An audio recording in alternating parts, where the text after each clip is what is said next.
pas que le Seigneur m'a montré comme si les élections allaient loin suffisent et qu'il suffit de le changement n'est pas pour et s'il n'est pas en communion avec les autres, les choses ne pouvoir pas comprendre, les gens me regardent en connaissant les choses. Et que quand on a annoncé à l'amour, est-ce que Bayo a appelé la vision? Non, vous allez voir qu'il ne va pas dire. Quand on est électricité, quand on fait la lumière, vous le profil pour les sur la règle.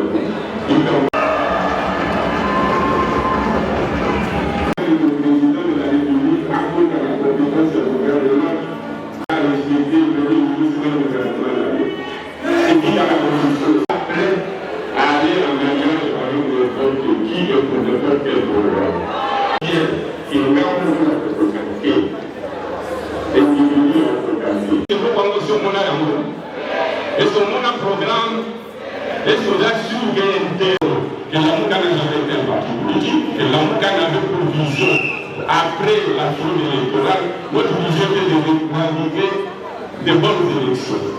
Mais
Je vous prie de vous lever pour pouvoir accueillir le candidat président de la République, Adolphe Mouzito.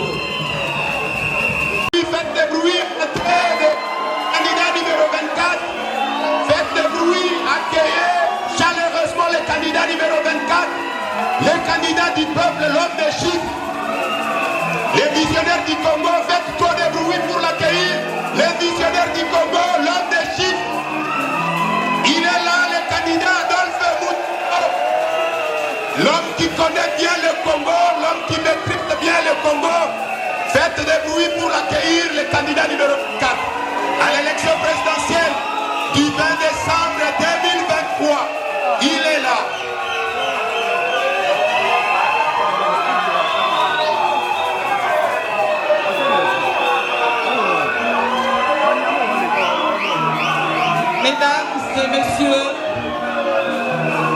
les invités. L'hymne national, s'il vous plaît. L'effort pour l'indépendance, dressons nos fronts, longtemps coupés, et pour de bon, prenons le plus bel élan dans la vie, mon peuple ardent, par le labeur, nous bâtirons un pays plus beau qu'avant. Tozelaki eye bato balobaki azali kolobate akei wapi azali wapi kasi ntango zifweni likambo lango ngala yango ye wana mwana mboka Adolphe Muzitu Fumumpa Fumunchi, l'homme de titrisation de terre, ye wana abimaki bongo libanda ya bato pona kotalisa offre politique na ye pona kotalisa na bakongomani ete pointe kongomani alongwa na bohumbu, kongomani alongwa na kati ya bo nyokoli oyo azali na yango pointe bofulu kibokota kati na ye esengeli mwana mboka boyoka ye pamba te ayeli biso oyo esakala te. Glodi Lunga azalaki wana mpona kozela biso makambo kasi tolanda peuple congolais balobi chômage kabuya l'homme puissant. Peuple congolais akoloba toyoka ye.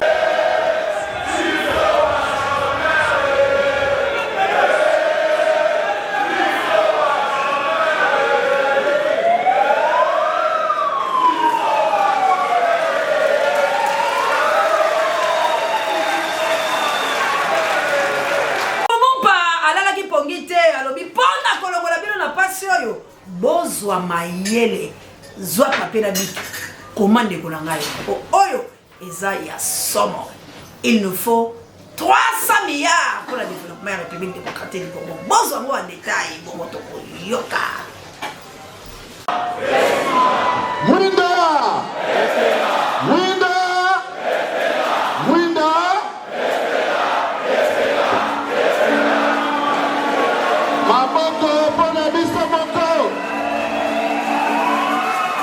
Adolphe Muzitu, candidat numéro 24, Azali Komagnola, 24 heures sur 24 pendant Ntombo ya Congo. Ezaboete. Nalobi, Adolphe Muzitu Fumumpa, candidat président de la République numéro 24, Azali Komagnola. 24 heures sur 24 pendant Ntombo ya Congo.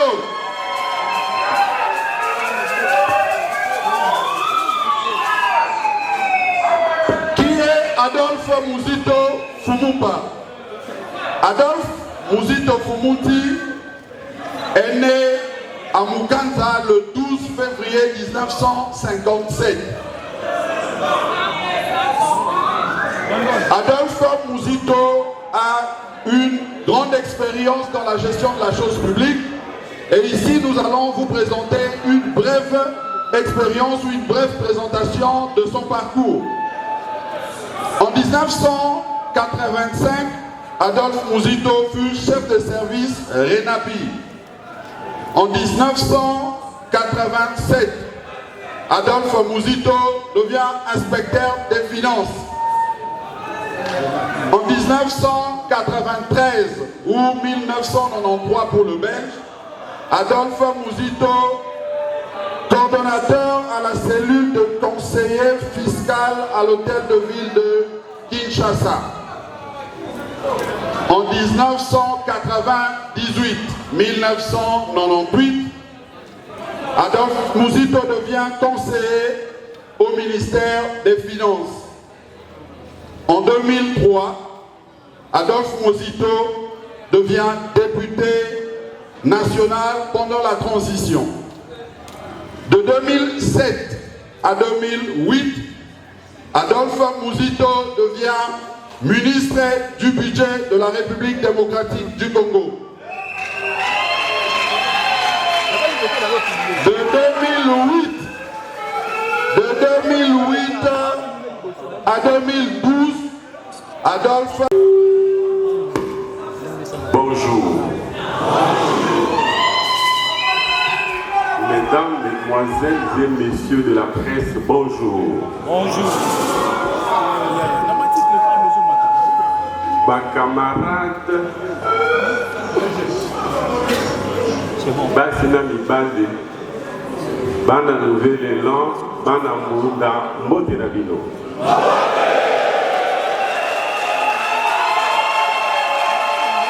Je vais demander à la presse.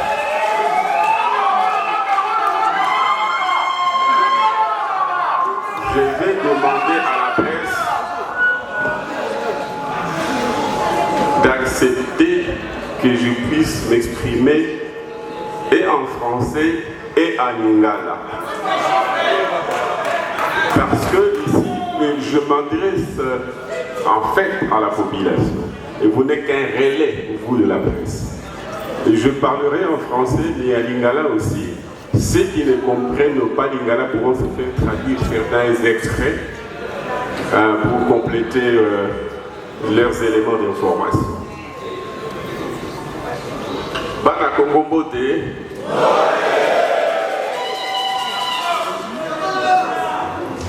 Togolobela Ikamwetali offre politique Nabiso. Nous allons parler de notre offre politique, qui est l'offre politique du Nouvel Élan Mbonda, notre coalition, mais aussi l'offre politique du candidat président de la République. Cette offre comprend 3 volets. Il y a les volets du président de la République, chef de l'État, qui est candidat. En ce qui concerne ses prérogatives de chef de l'État et du président de la République, nous allons expliquer la différence entre président de la République et chef de l'État. Parce que Moutongo, Bapé Sakaye, Kongo président de la République, chef de l'État. Quelle est la différence entre les deux et pourquoi les deux?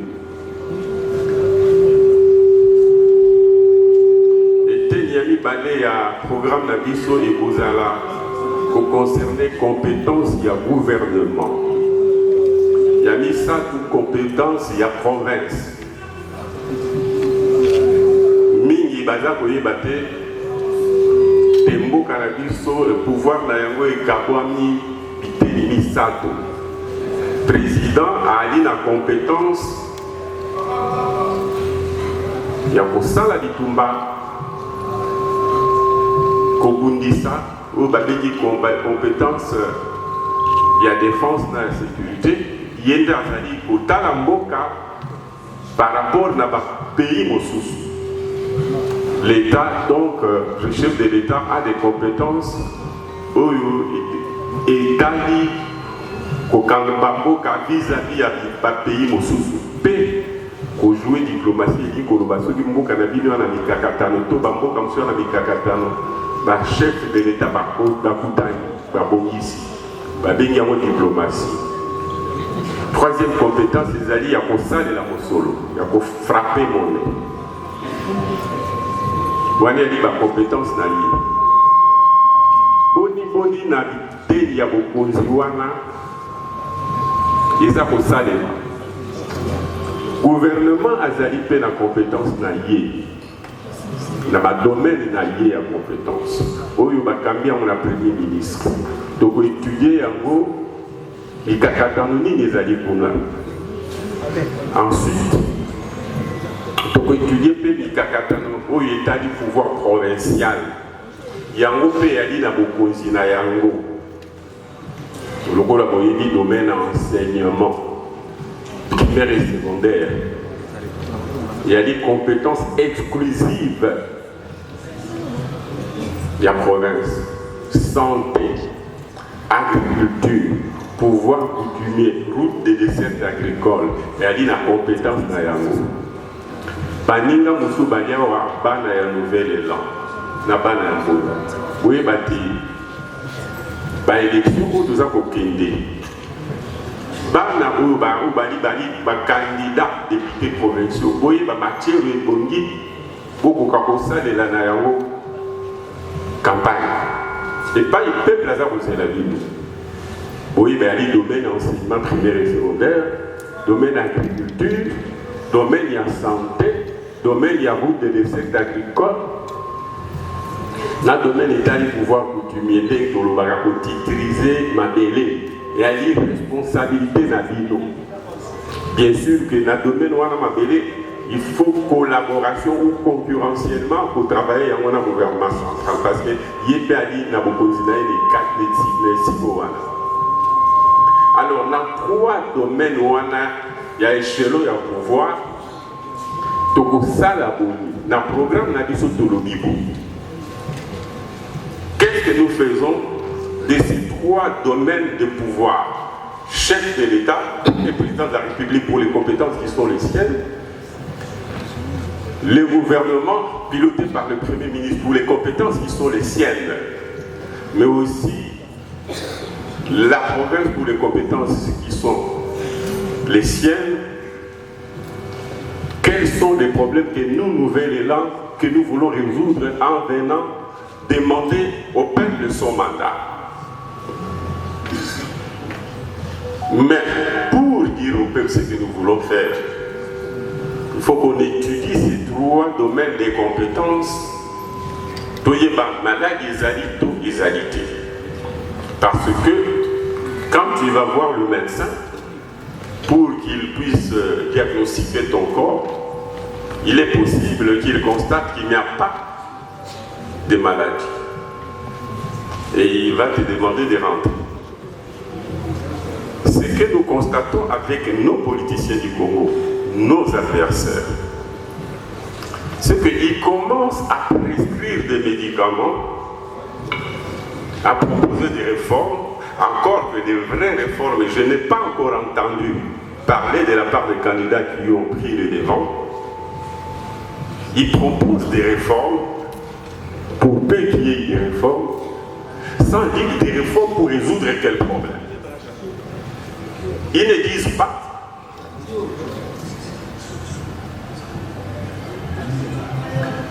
Ils ne disent pas de quoi souffre le pays, de quoi souffrent les fonctions du président de la République, c'est-à-dire les domaines régaliens, quels sont les problèmes en ce qui concerne les compétences du gouvernement, quels sont les problèmes en ce qui concerne les compétences des provinces. Il y a des vrais problèmes, mais a priori pour prescrire des médicaments en termes de réformes, il faut dire que ces réformes se rapportent à quel type de problème. C'est ainsi que nous, Nouvel Élan, comme parti, Mbonda, ainsi que moi-même, en tant que candidat à une institution, l'institution suprême, nous avons choisi premièrement de faire le diagnostic. La première partie de notre programme, à travers les différents domaines de compétences que je venais de décrire, consiste à faire une évaluation, un audit, un diagnostic de la situation. Quels sont les problèmes qui se posent au niveau des compétences de l'État, c'est-à-dire au niveau de la présidence de la République, en ce qui concerne la sécurité, la défense, en ce qui concerne la diplomatie. Sommes-nous capables de défendre notre pays à travers les différentes sous-régions pour les problèmes qui sont les nôtres?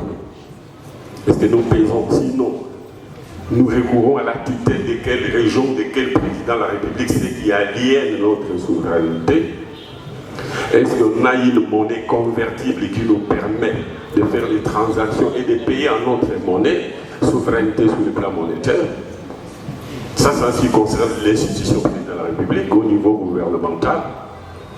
Quels sont les problèmes? On diagnostique aussi les problèmes en ce qui concerne l'institution gouvernement. On fait le diagnostic aussi en ce qui concerne les provinces. Est-ce que les provinces, elles existent ou c'est des simples administrations qui ne reçoivent pas du gouvernement les moyens nécessaires pour assumer leurs prérogatives constitutionnelles dont je viens de parler, à savoir la santé, l'agriculture, l'enseignement primaire et secondaire, les routes de l'essai agricole et les pouvoirs traditionnels.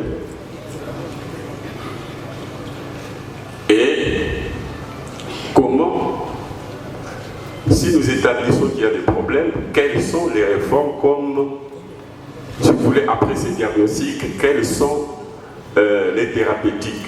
Les thérapeutiques renvoient aux réformes qu'il faut engager pour résoudre ces problèmes. Troisièmement, toujours dans le cadre de la solution, quel est les coûts? Parce que si vous dites des réformes, il faut dire elles coûtent combien pour les appliquer. Je donne un exemple. Je donne un exemple pour montrer l'intérêt qu'il y a, non seulement à diagnostiquer, mais à, si vous voulez, à donner la thérapeutique. Thérapeutique, quand vous allez voir le médecin, il fait le diagnostic, il constate que vous êtes malade, il propose les médicaments que vous devez, ou les examens que vous devez faire, il va vous prescrire et les examens et le médicament à prendre. Il faut des ressources. Quel est le coût de cette réforme ou de cette thérapeutique qu'il vous propose? C'est ainsi que nous avons, nous, évalué et chiffré les coûts des réformes que nous voulons engager. Et là où il ne s'agit pas que des réformes, les coûts des investissements qu'il faut réaliser.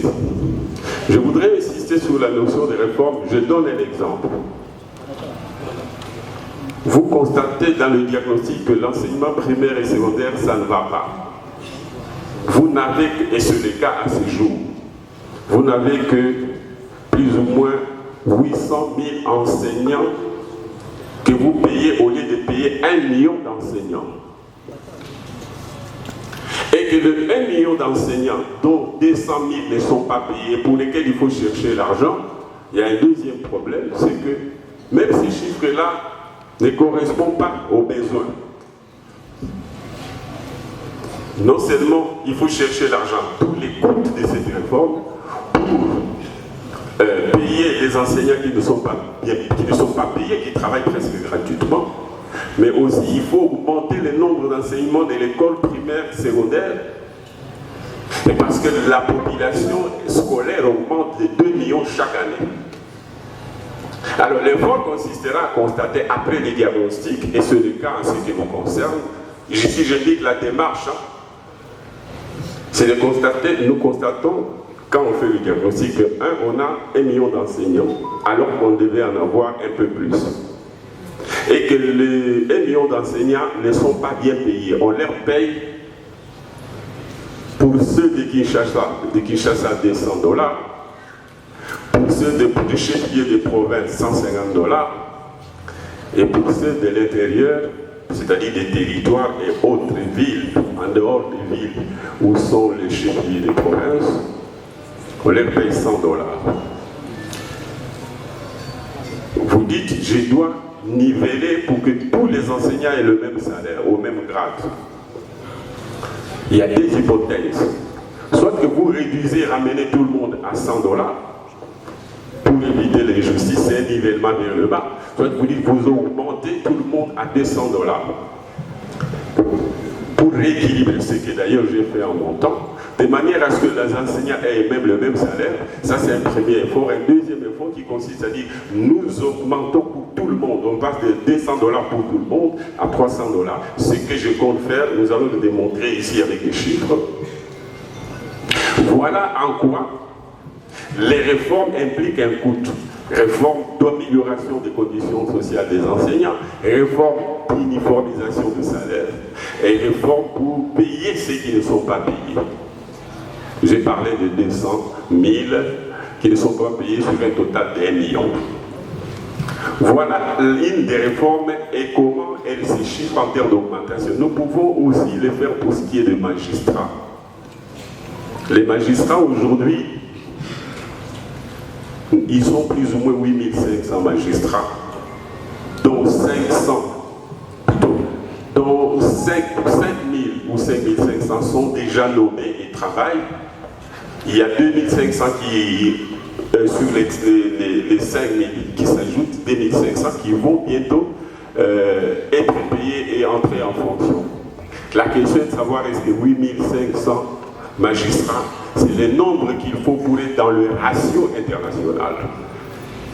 Nos réformes montrent notre évaluation. Ensuite, les réformes que nous proposons montrent que nous avons 8500 magistrats en perspective, dont 5500 sont déjà en place, et qu'il faut améliorer, augmenter les salaires pour les deux premiers, les 2500 autres, mais surtout en perspective augmenter le budget 2024 de plus ou moins l'équivalent correspondant, si vous voulez, non seulement à payer les 2500 magistrats qui vont entrer en fonction en 2024, mais aussi augmenter les salaires de magistrats qui aujourd'hui, pour ceux d'en bas, touchent 1000 ou 1500 dollars, plutôt 1200 dollars, pour qu'ils atteignent 2000 et 3000. Ça fait partie de notre programme. Et nous allons revoir à la hausse et les rémunérations des magistrats à tous les niveaux, mais aussi et l'augmentation pour atteindre des ratios et passer des 8500 qui sont déjà inscrits et dont 5000 sont déjà en train d'être payés, qui sont mécanisés, et passer à 15 000 magistrats pour que les ratios, qui doivent être de 5 000 magistrats pour 5 000 magistrats pour, non, plutôt un magistrat pour 5 000 Congolais. À ce jour, nous avons un magistrat pour 15 000 Congolais. Voilà les réformes qui nécessitent un financement et pour lesquelles, en partant du budget d'aujourd'hui qui est de 10 milliards en ressources propres, en partant d'un budget aujourd'hui qui est de 10 milliards de dollars en ressources propres, quelles sont les augmentations que nous devons faire et que nous avons fait dans nos prévisions? Parce que je voudrais indiquer en passant qu'aujourd'hui nous parlerons uniquement du financement, du coût de notre projet politique, du financement, du mode de financement de ces coûts pour les 10 prochaines années. Tout ce qui est réforme, et avant les réformes, tout ce qui est diagnostic, ça se trouve dans notre document. Nous allons l'exposer au fur et à mesure que nous battrons campagne pour dire à chaque fois quel est notre diagnostic, quelles sont les réformes que cela implique, quel est le coût financier pour couvrir ces réformes. Alors, s'agissant du coût financier de notre programme ou de notre offre politique, je voudrais attirer votre attention sur la nécessité, parce que vous risquez d'être pollué par les autres candidats et même leurs partis politiques. En parenthèse, retenez, chers compatriotes, militants de Nouvelle-Élan et Mbunda, qu'il y a une confusion dans la tête de nos candidats, plutôt de nos adversaires. Nous allons en parler. Retenez tout simplement que les budgets doivent suivre le temps nécessaire pour mettre en maturation les réformes. Vous ne pouvez pas, et ici j'indique cela avec insistance, vous ne pouvez pas faire un budget de 5 ans, comme c'est le cas avec les candidats députés, plutôt candidats président de la République que j'ai suivi. Faire un budget de 5 ans pour un pays comme le nôtre, même le pays déjà développé, la France, les États-Unis, les candidats viennent avec des budgets de 10 ans. C'est très important. Et notre programme, son coût financier s'étale sur 10 ans. Faites la différence dans les domaines, je vais donner un exemple dans le domaine agricole. Suivant que vous êtes jardinier, vous faites jardin potager, ou vous êtes agriculteur, vous faites les maniocs, ou vous avez une plantation, vous faites l'huile de palme, et que vous devez financer ces projets avec vos ressources propres et avec un emprunt. Vous ne pouvez pas demander un crédit de 2 ans ou d'1 année pour financer la plantation TVA, des palmiers, ainsi de suite. Vous ne pouvez pas emprunter de l'argent à rembourser en 5 ans pour faire le jardin potager. Parce que les jardins, si vous plantez les légumes, si vous plantez au bout de 2 mois, 3 mois, vous avez déjà les résultats. Vous n'avez pas besoin de vous endetter pour 1 an. D'ailleurs, personne, aucun banquier ne vous prêtera de l'argent long terme, entre guillemets. Il va vous dire, je vous donne l'argent à rembourser dans 2 mois. Le temps pour vous de défricher le sol, etc., de commencer à planter. Au bout de 3 mois, 4 mois, vous aurez déjà la récolte, et donc de 5 ans. Alors que nous avons tout à faire dans le domaine des infrastructures. Je ne sais pas si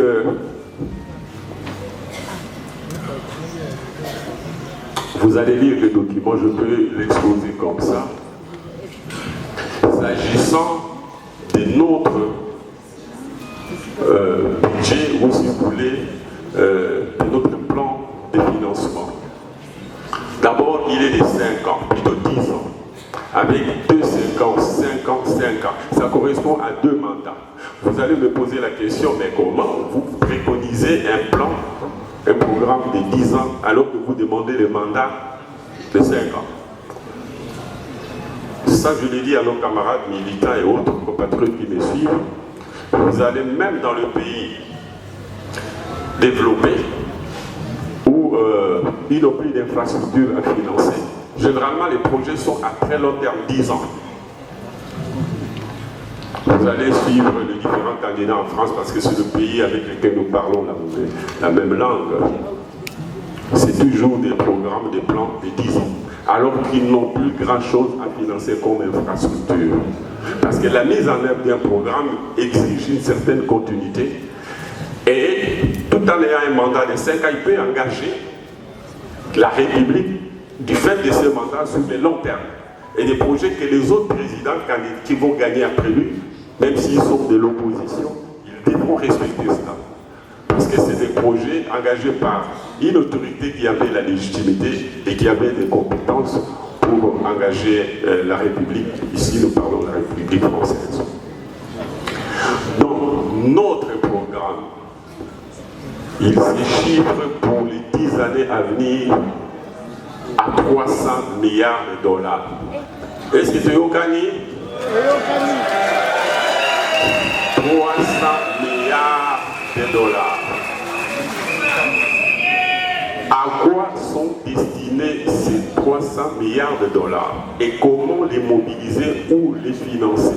D'où viendra cet argent? Avant de parler de l'origine de ces 300 milliards, je voudrais d'abord vous utiliser, parce que nous utilisons ici le principe de la primauté des dépenses. Et si nous avons tout ce que vous allez tata ya bana, na yo na madame, pour na konsa la budget na yo, ya famille pour le mois ou le trimestre. Est-ce que va déterminer nos besoins, pas dépenses? Tout va déterminer la recette, à partir de la recette, des boussali va dépense.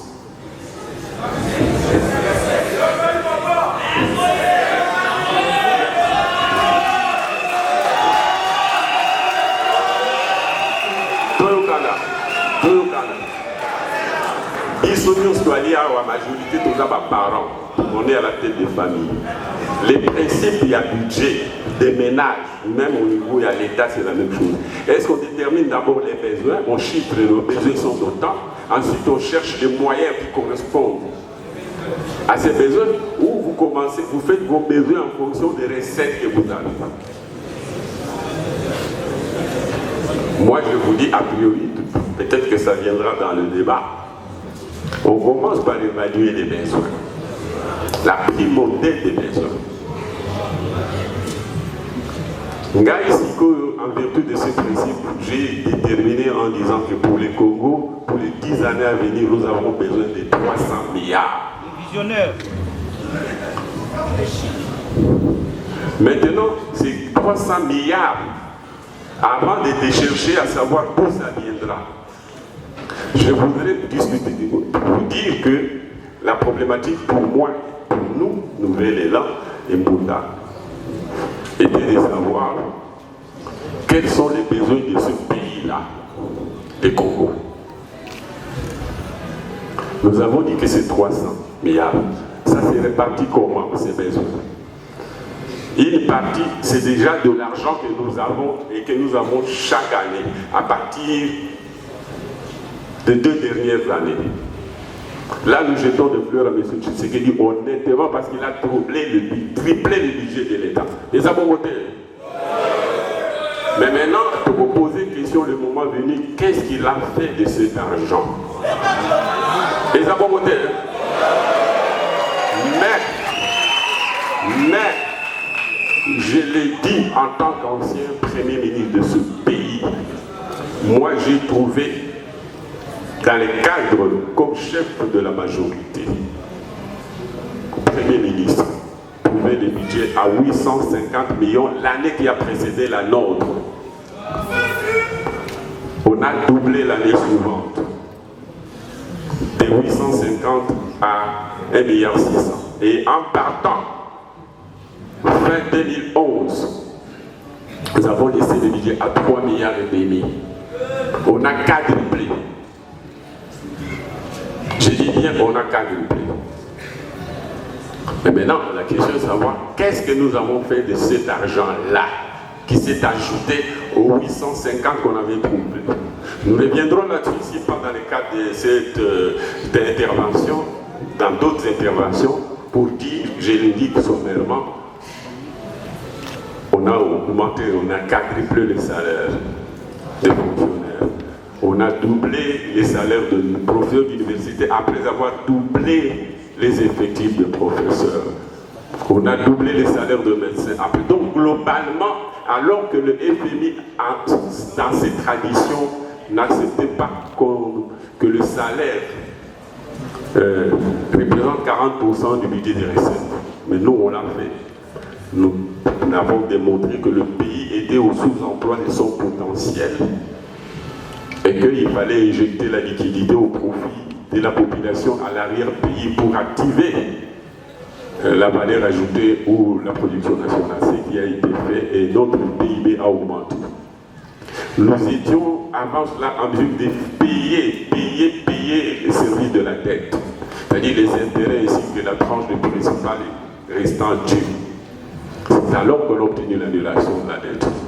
Un peu pour dire que la question de la dépense doit être prioritaire.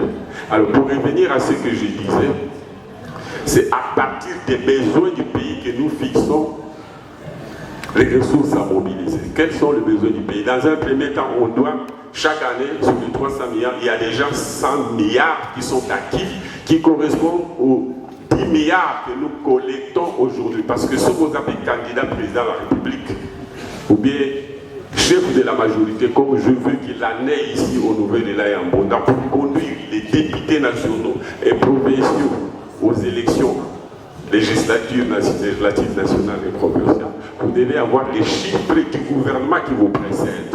Vous ne pouvez pas quantifier l'avenir ex nihilo, c'est-à-dire sans savoir vous partez de quoi. Quand vous ouvrez votre bilan, si vous êtes élu, vous devez partir de l'existant. Et pour jeter l'avenir, disons 10 milliards chaque année, et les 200 milliards viendront d'une part de l'augmentation de l'assiette fiscale consécutive à la croissance que nous allons réaliser, et les 140 milliards et plus de 60 milliards sera l'objet d'un emprunt. Je dis qu'en passant, c'est un emprunt concessionnel autour de 8%, 7%, mais qui est à notre portée, et en termes du volume de la dette comparé au PIB, parce que le PIB lui-même va augmenter. Nous avons un PIB aujourd'hui qui est autour de 70 milliards. L'année prochaine, il peut arriver à 80 milliards, c'est selon nos calculs. C'est déjà aussi les calculs du FMI, si notre taux de croissance se maintenait. Et à l'horizon 2033, c'est 10 ans après, nous aurons un PIB de 200 milliards de dollars. Et par rapport à ce PIB de 200... Assister là à un cours d'économie et finances. Mais nous sommes quand même restés sur notre choix, comme vous l'avez dit tout à l'heure, parce que j'aimerais savoir, l'ancien Premier ministre a parlé de plus de 60 réformes. Est-ce qu'il peut nous étayer quelques-unes de ces réformes, c'est-à-dire que lui-même considère comme des réformes phares, et s'il peut aussi nous en donner le coup dans l'ensemble des propos qui viennent de nous aider ici. Merci. Merci beaucoup. Bongo, candidat président numéro 24, apporté programme naïe décennal, même au tournant, il y a des bossous dans un meeting, il y a des bossous ezali, ceux qui zali na programme, il y a malam, l'olenge oyo. Pourtant, l'élo, bandeko mususu ya opposition, leader mususu ozaki na bango elongo, bazali peko sangana autour d'un programme commun, il y a malamu, lokola ndenge yoti ko présenter. Pourquoi vous n'avez pas estimé que l'élo, comme ma projet ya malamu, était baninga wana mususu bacha au poids, pour des projets ezali malamu pour la Congo? Première question. Deuxième question, c'est que ici vous avez parlé des pressions fiscales, régime Yamala où il y a remboursement pour solliciter prêt, il y a 60 milliards, mais comment comptez-vous vous y prendre avec, quand vous parlez de la pression fiscale, vous parlez des remboursements? Pourtant, il y a déjà des mécanismes mis en place par ces mêmes régimes. Allez-vous continuer avec les mêmes systèmes que ces régimes, où vous avez des réformes fiscales que vous allez apporter pour que tout ce que vous avez dit se matérialise? Merci. Merci. Nous les pas yo zali, les pas capital zali. Les bon côté. Oh, ils sont au commandant à Kinshasa. Les bon côté. Kinshasa d'abord ezali, il place ben institut ezali. Et pas il va chômeur baza et les koleka.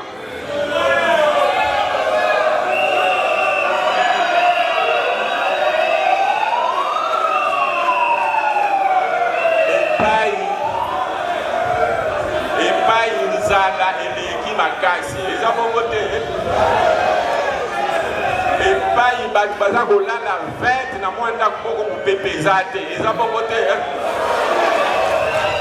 bato mosusu bazofanda preske na pembeni ya ebale eza bongo te.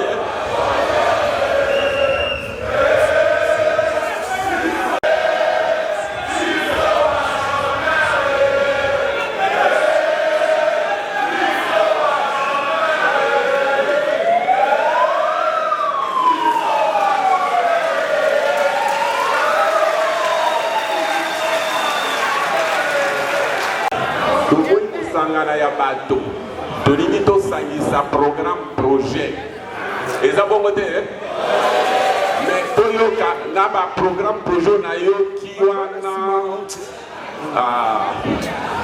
eza mwa passe.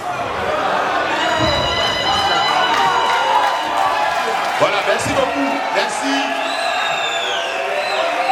Jean.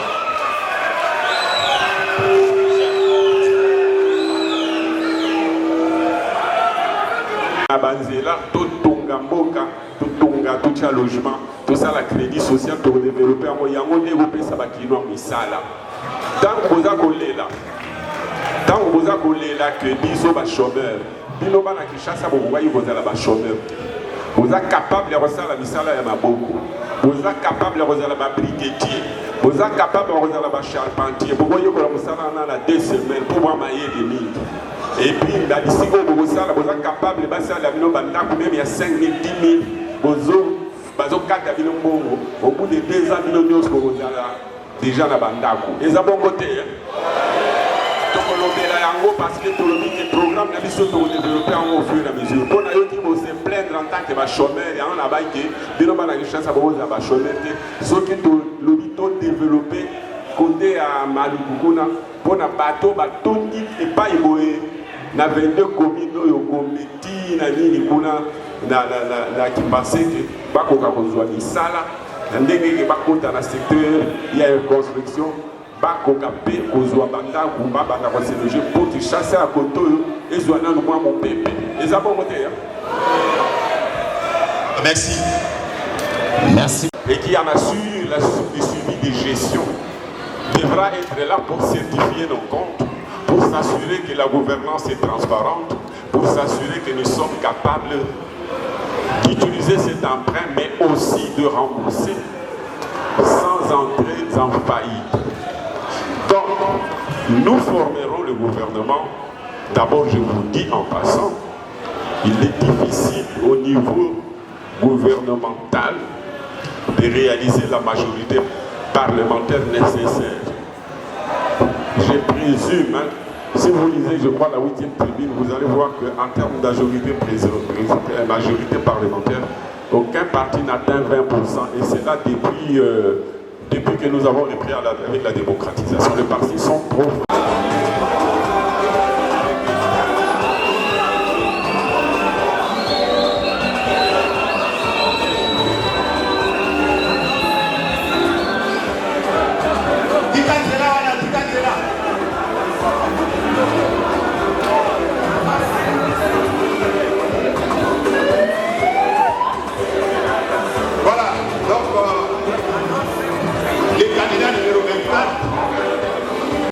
Répondre à ces questions. C'est ce qui est prioritaire, c'est ce qui est plus important. La question d'alliance, nous l'avions toujours connue dans notre pays depuis l'avènement de la démocratisation dans notre pays. Il y a eu des alliances et des alliances, mais malheureusement, ça n'a pas répondu, ça n'a pas résolu le vrai problème de Congolais. Et nous pensons qu'il faut maintenant se concentrer sur les préoccupations de notre peuple pour essayer justement d'apporter des solutions. Ça, c'est ce qui est important. Mais les alliances, tant mieux pour ceux qui en pensent, mais nous, le plus important pour nous, c'est de répondre justement aux besoins de notre peuple. Quelle est votre chance de gagner? La chance de gagner, c'est l'expérience d'Adolphe Muzito, puisqu'il n'y a aucun candidat parmi le 26 qui a l'expérience d'Adolphe Muzito dans la gestion de la chose publique, mais également la vision qu'il a du Congo. Je crois que vous aviez suivi la présentation ou le programme de plusieurs autres candidats. Vous allez être d'accord avec moi que ces programmes